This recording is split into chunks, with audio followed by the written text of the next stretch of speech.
সিরাজদৌল্লা থেকে এবছর যে প্রশ্নগুলো খুব ইম্পর্টেন্ট দেখো, তোমরা যারা মাধ্যমিক দেবে 2025-এ তাদের জন্য আজকের এই ভিডিওটি খুব গুরুত্বপূর্ণ হতে চলছে।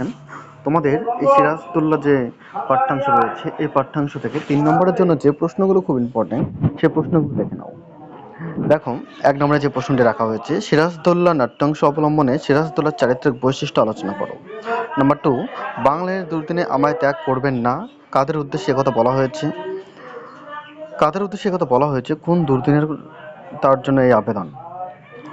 3 নম্বর, দেখো, কিন্তু ভদ্রতার অযোগ্য তোমরা কাকে উদ্দেশ্য করে কথাটি বলা হয়েছে?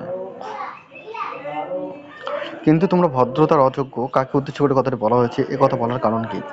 এখানে তোমাদের 3 মার্কের মানে 3 নম্বরের 3টি প্রশ্ন তুলে ধরা হলো। এই 3টি প্রশ্নই খুব গুরুত্বপূর্ণ। এই 3টি প্রশ্নই তোমরা ভালো করে পড়বে। 2025-এ এই সিরাজদৌল্লা থেকে এই 3টে প্রশ্ন মোস্ট ভেরি ভেরি ইম্পর্টেন্ট।